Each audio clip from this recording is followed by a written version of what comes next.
evening from Hollywood. Iman is outside and a little disgruntled because she loves the sound of the piano. I'm not actually sure whether it's the sound of the piano that she likes or whether it's really just they really love when you sing to them.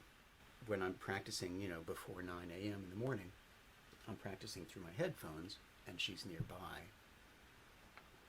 And she no doubt hears my vocalizing. And I think maybe that's what she likes. She was lying at my feet today while I was playing, and she was looking up at me. And she wasn't looking at my hands like they were doing something. She was looking right at me, which meant, that I was speaking to her, regardless of whether I was vocalizing my Bach. She took it as my talking. She loves when I talk to her or sing to her, inadvertently or not. Welcome. We're talking through the simplest keys come the most essential tools. We've gone as far as E major on the sharp side, and I thought it was high time we went on the flat side, and boy am I glad we did, because there are really some very, very, very essential things going on at the very center of what Bach is about. The essential, most important thing is this play of duple and triple in thrall to some essential ideas that came up in conversation both with Sophia Gilmson and with Brett Bacchus.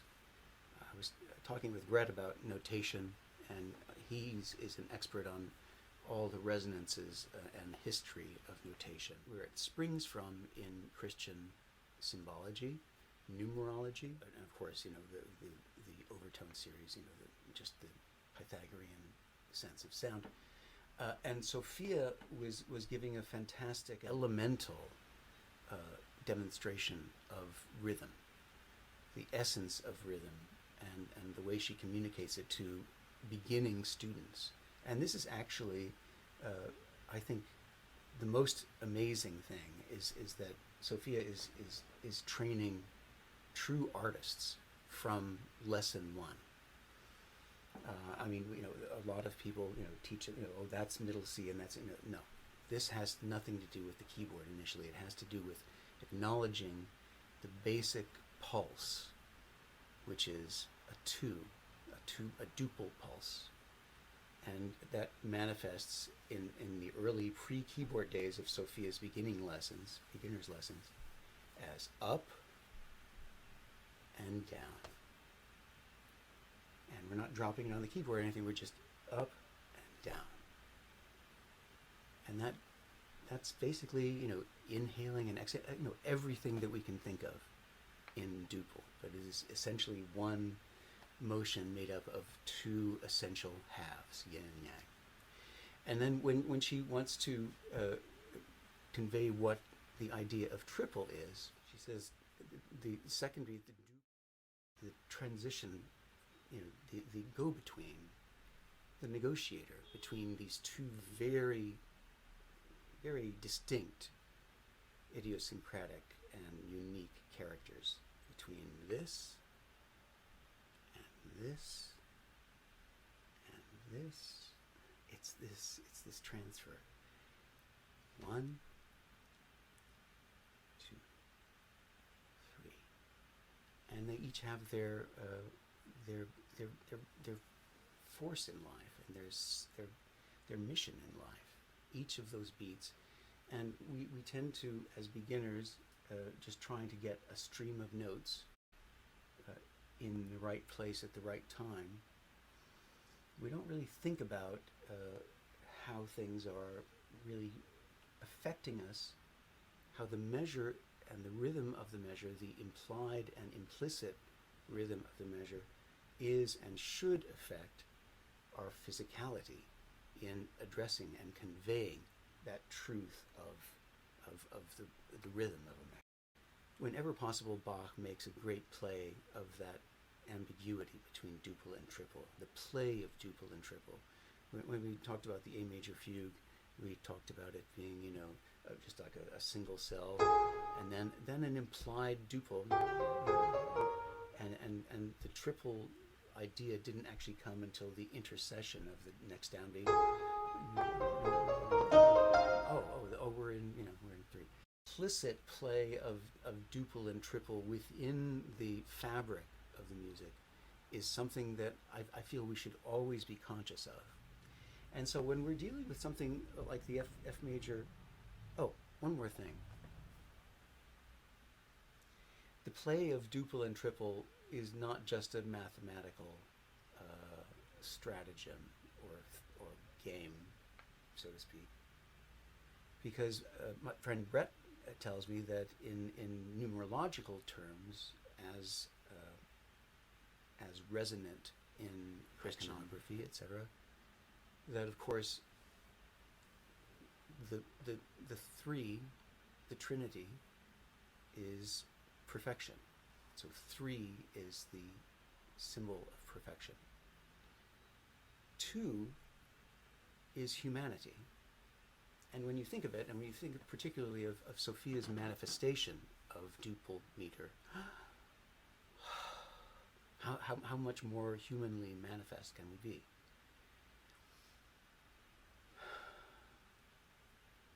In, out, up, down. And so when we talk about the play, Bach's play between duple and triple, we're actually talking about the play, the struggle between our humanity and the divine, the perceived divine, or striving in humanity towards perfection, whether divine or not. But that is the dichotomy, the bodily versus the Dionysian versus the Apollonian. It's again a duality. I think when we address these pieces and the manifestations of duple and triple as they come, I think this is implicit. There are many times that we can look at a descending chromatic figure and say, oh well, yes, this means suffering, but I think this is much deeper.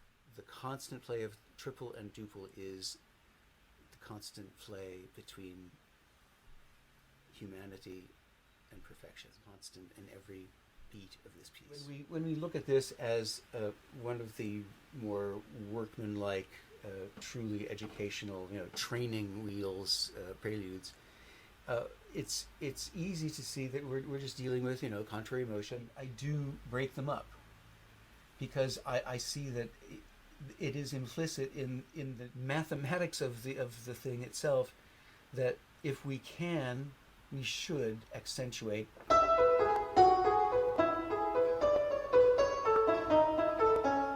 Of course, things are going by way too fast to actually accentuate that. But when I practice this piece, I'm making a conscious agogic lift in those places as marked.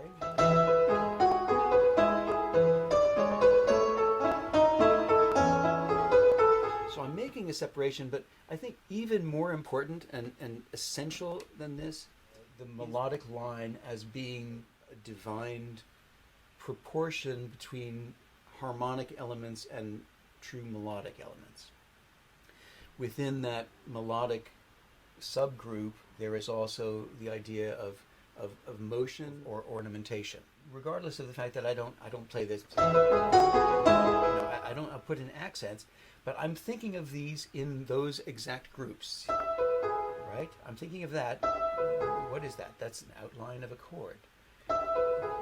As long as we stop thinking about things in terms of a continuum and start thinking in terms of Sophia's prescription towards always being aware of the rhythmic function of wherever we are, we should look at this little group and say, yes, this is a descending group. This is not part of a continuum. So as long as we're taking the time to break it into groups, let's say what it is. This falls. This rises. This rises. But one of my other fun things that I like to do is we're going to keep this a discrete entity by the fact that we're not connecting it. I'm not interested. I'm interested in that 3-note group. That falls. what does this do? It's one of my instances of letting go. We don't go towards it. We don't have to do. We lift it off, and so that there's a separation and also a lightening. I think, yeah, look at this. I actually marked a diminuendo to every one of these gestures. It is a sort of an accent. What I've designed in here, but I think more importantly, at least today, what I defined as the most important thing was how we react and interact with each of these 3-note gestures. Harmony, lift it in the air. So this is not, that's not what that is. Again, I think this is a perfect opportunity to lift off. And now this is a nice opportunity to fall. Another fall. If it's easier to think of them as just diminuendoing in each of these 3-note groups, then so be it. But I'm trying to actually define the actual shape that we're trying to do. I mean, the most important distinction we can make is actually acknowledging that there should be some sort of acknowledged space between every 3 of those notes. And then saying that each of those 3 is an entity unto itself with its own properties and parameters of variation is another slight leap.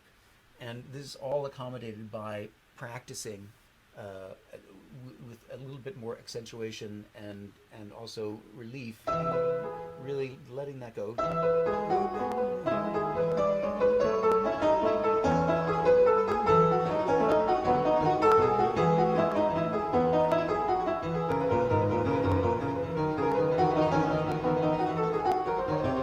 So it's this play of 2 against 3.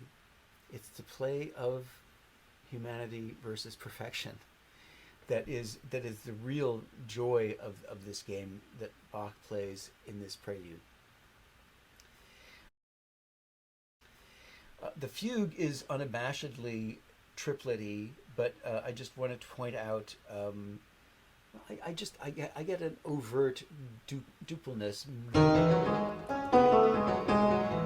This is there are a lot of 4-note groups or perceived or intuited accents, but here what makes this so much fun now, after we've had such a great time playing 2 against 3, is that we can concentrate on really making this as much as possible, as deeply as possible, the idea of the triplet idea within the bar. An upbeat. We've been big on upbeats, but I've also kind of taken in the latest days of saying that there are no real downbeats in Bach either, as there are no downbeats in Chopin. Even when we have this, we're creating this. I'm actually thinking. Chopin downbeats are all springboard. That goes somewhere instantly, and we have to think of this not in a proscribed. We don't want to plant that downbeat.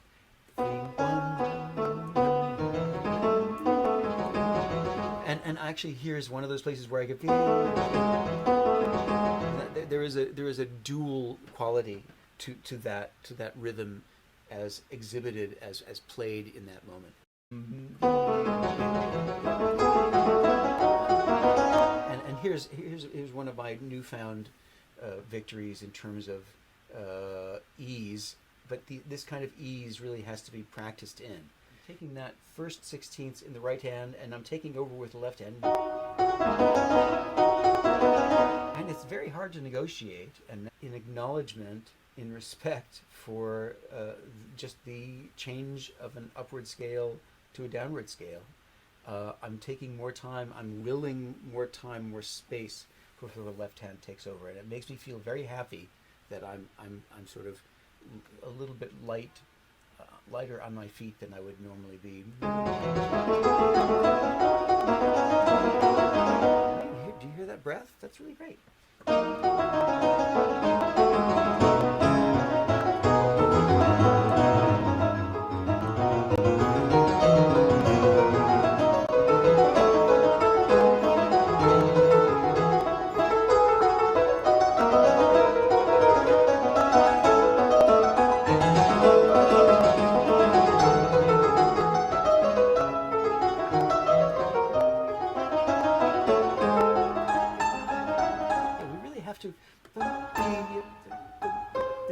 really have to make this as dance-like as possible and as expressive as possible. The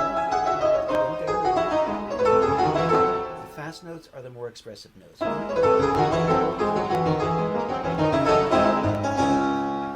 So this becomes much more, I think fun when we acknowledge and incorporate inhabiting of the function of the triple beat, down, up, down, up. And it also becomes even more fun when we get into the idea of the saraband, where we have a downbeat, but then we have this extraordinary bow to the second beat. And so that I think that becomes sort of 1, 2, 3, and actually the upbeat becomes much more ephemeral, much more skybound, much more airbound, much more lifted off, and really not like a foot launching on the third step of a waltz or something. Yeah, it really has nothing. It's a 1, 2, 3. Just it's barely there. It's just a preparation. So it's very nice when we see how that some threes are different than others. Of book one, I think is best engaged with involving that play of duple and triple, and I thank Brett for reminding me of that sense of perfection being 3, the Trinity, and 2 being humanity, imperfection. Striving for perfection, and for Sophia for the most elemental inhabiting and defining of the most basic sense of rhythm. It would be the first to point out that we must communicate all the beats, and that's why Bach. If it starts on the and of 2, we don't see it begin on the page at the end of 2. We see it with the proper rests, and so it's right. Anyway, so we actually got into a lot of wrist work, and so and we came upon that sense, really trying to inhabit that sense of that particular type of saraband rhythm, that constant bow to the second beat, the acknowledgement of the downbeat, but now acknowledging it because we're playing it like a Chopin downbeat, like a springboard, and then the second beat has a bow but not an emphasis per se, and then the third beat is just a breath. So all of this is really contributing to a really skybound way, and of course just the idea of 2 striving ever for 3 is that there's an ideological thing there too. I think this one from book 2 is really an extraordinarily seminal work for me in terms of the formation of my method. I sort of found it like an epiphany. If we look at all these eighth notes on the page and play them in time, we come to this recapitulation. I'm going to cringe doing this, but anyway.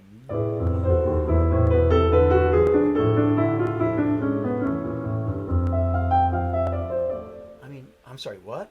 A major to F major in 4. It's really not quite a preparation. It's not a preparation that is worthy, I think, of Bach. And so that's when I started looking at this as not an ongoing tempo, and we don't have to get into the whole opinion about tempo in piano music, and tempo in particularly in Bach, where I feel momentum and pace are really dependent on the material, the content. And so here I feel that it's incumbent upon us to also find not the notational clues, but the intonational cues and clues. The moments of easy flowing harmony, easy flowing rhythmic motion, moments of crisis, what does this demand? This demands a Gothic engagement, of course. And so when I came to this, I thought this was really a beautiful expert, study in how we could make rubato a little bit more palpable and discernible and justifiable. I had the idea that we could justify to ourselves, not just based on our feeling about a subject, but by subdivision, by subdividing by half, and then imposing a little bit more of control as we go. I could make it feel to me a little bit more organic. And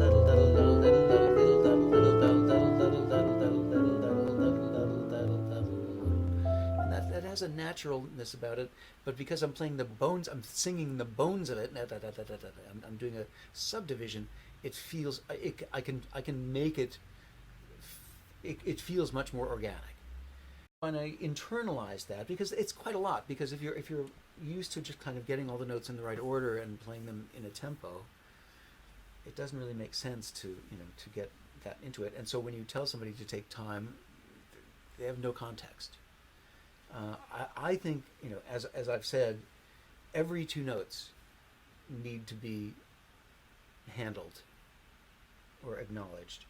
In this piece, we have Bach has given us these, so that makes us want to interact with it on a particularly characterful basis. The idea of, we've talked about the idea of the slur, first of all, being these notes belong together. How do they belong together? First of all, they would be a very good invitation for overholding, and they would also be a good indication of what notes did not belong together. This is not, that's not what that is.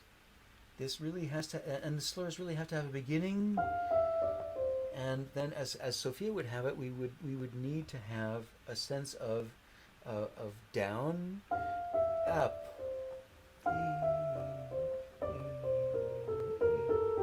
Isn't that nice? You can hear that sound, right? You can see it. Okay, don't look at my hand. But it's really it is manifest in the sound. If we have a real sense of down, up, down, like really not just ideologically up, but really up. We lift with our wrists. And here, this is not connected. This is again another one of our opportunities to let go. If I did nothing but made a really convincing three notes that made you feel like they were floating into the air, I would find myself really, really lucky, fortunate, gratified.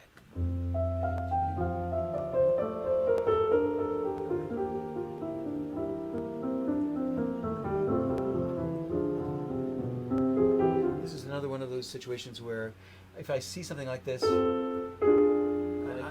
I know we like that. We like descent into the chromatic descent into a diminished chord, but I cringe. I mean, because that's not intentional. It's not. It's at that point, it's the collection of voices. It's not a melody. It's not a main voice that we're following. It functions harmonically. So in other words, resolved. And now pay attention to the left hand. And we hear, I mean, that's a perfectly nicely balanced chord, but it's not. I'm sorry, I should make a face. And there's still plenty left over to pick up where we have that sound. I adore this piece, but what really started making me really love it was that he was giving us this map. Here are all the eighth notes. Do what you want to make this piece work. And also, let's look at them in smaller groups. So as Chopin-esque as this would seem to be like to be played, and the idea that we always deal with the long line, that's not what he's asking for here. The line we will be conscious of the line. He's made some very deft and beautiful and wonderful compositional choices. We're not going to lose the line, but we can define the line. We can communicate the line a little bit more intimately and a little bit more responsibly, note to note. Every two notes. Are these notes connected? Are they louder than one another, softer than one another? That's the decision we have to make. And so here, yes, I mean, it's there, but it's not, right?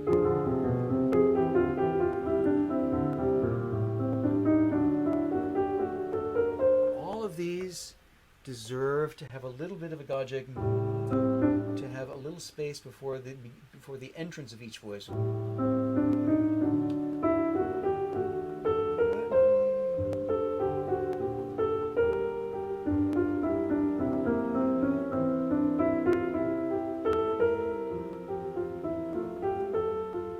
I'm exaggerating a little bit now, but not by much. And so that takes us out of this head that is a continuum of notes that we somehow feel compelled to, to make one continuous stream of consciousness.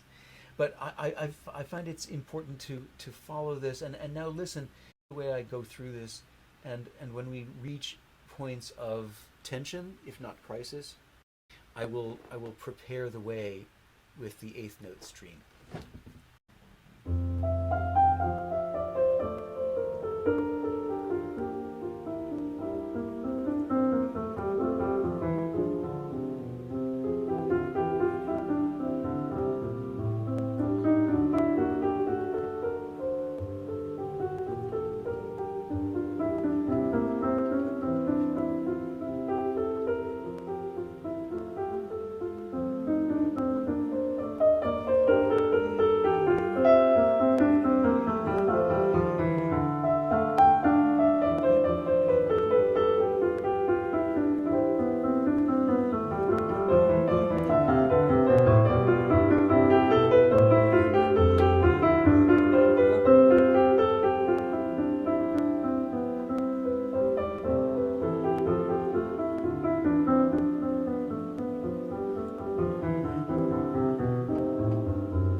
times where Bach puts a fermata on the last note of the piece. There are times when he puts a fermata on the final bar line. There are times when he puts a fermata on both.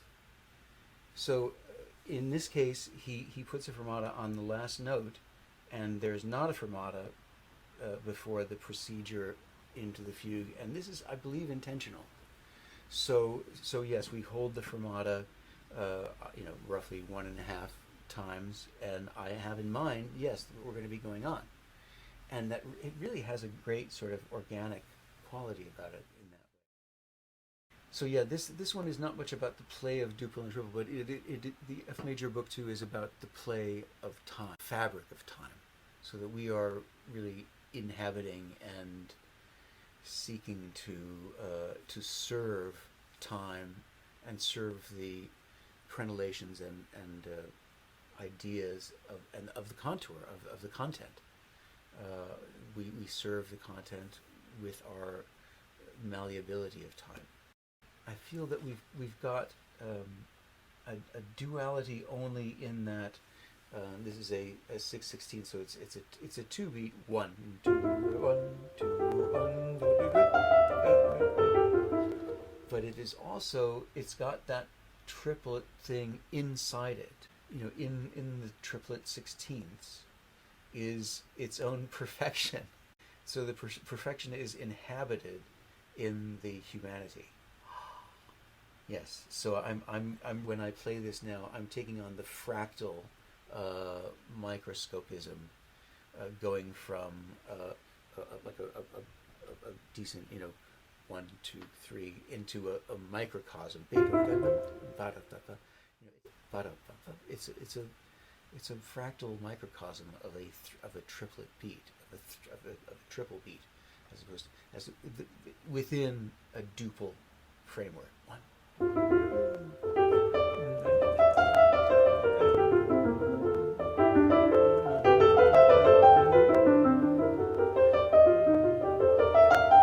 And what's fun now, I feel, is when we take into account the contour dynamics. I really become much more conscious of contour dynamics when we deal in contrary motion.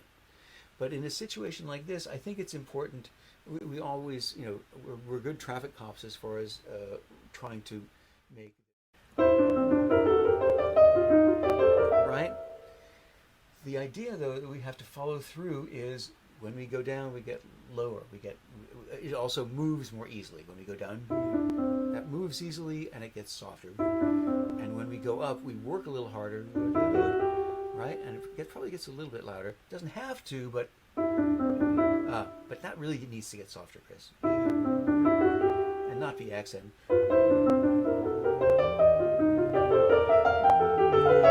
So actually, we really are not conscious of the two voices in tandem. We are more conscious of their character, the down, and this goes down also,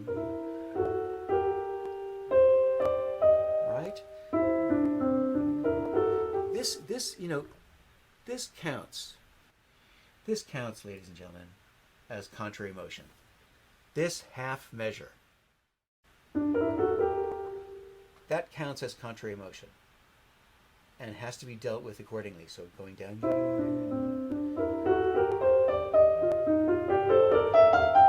right?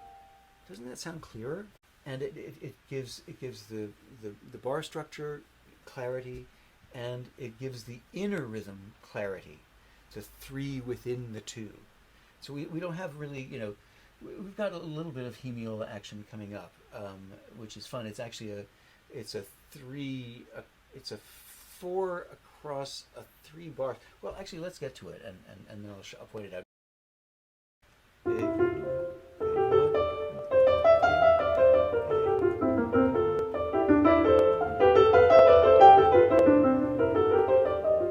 Anyway, the point I was making in this moment was, if we engage with this really dynamically engaged, so that we're really going down in terms of dynamic and also in terms of tension, that we don't, right? It's not a continuum.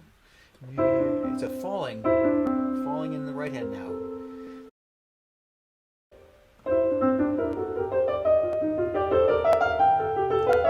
And it also has to do with the rhythmic motion, what makes it so much easier to play now is that we're not thinking of it in terms of this constant rhythm. We're thinking of it first and foremost in 1, 2, 3, 1, 2, 3, 1. Each of these needs to have their internal identity, the rhythmic identity, and we have to do the rhythmic identity in terms of slackening or quickening in terms of the motion of the notes. And we have to be very, very careful in terms of accounting for every moment of contrary motion. In those situations, when we go down, we're getting low, we're getting softer. When we go up, we're getting louder. We have to be in opposition. And rhythmically as well. So this needs to move easily. This needs to move, right?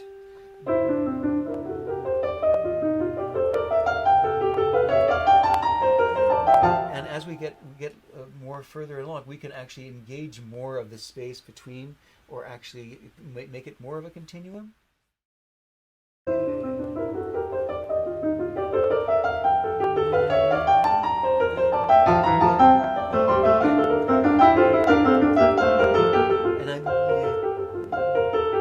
This is what I really...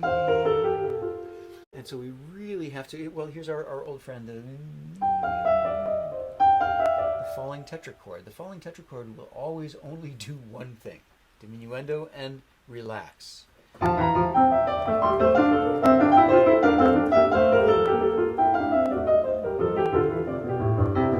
all this falling really makes for a very nice choreography, so that we actually get down here. We can start as low as we want. We don't have to bring it out, just continue. We leave the stage open for the bass.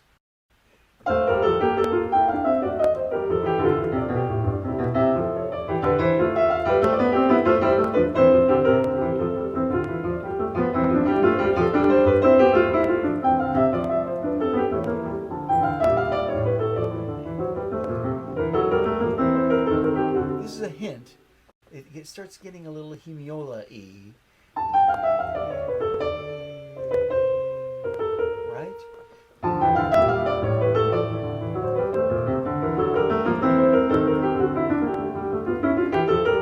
Here we go. So there's this sort of 3 within the 3 for a while there.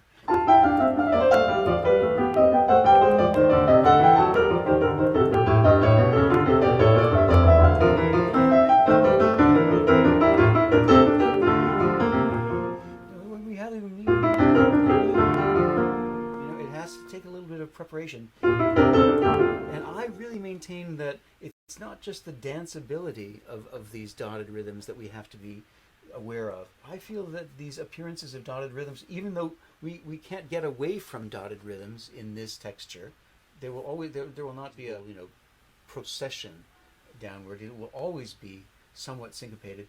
I really feel that every syncopation in Bach, particularly when we have it all of a sudden,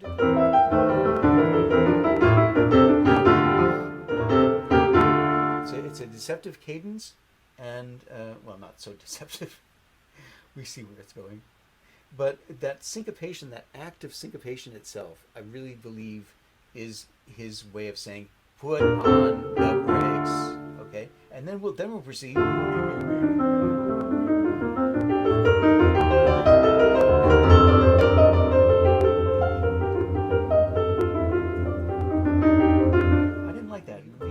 Feet to the fire here. Legato, separate, legato, separate, legato. Yeah, I mean, you came up with it, so why don't you do it? And then here I thought it would be nice on the recapitulation to start introducing this idea of a dotted rhythm into it. What do you think? You like it?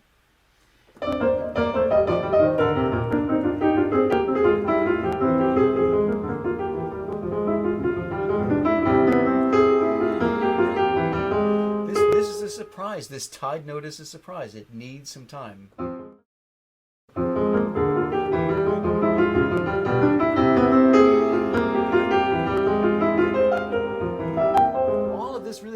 All of these have to be let go. We're rising, we're aware of it. We don't have to, right? All of this can be really just let go. Really let go.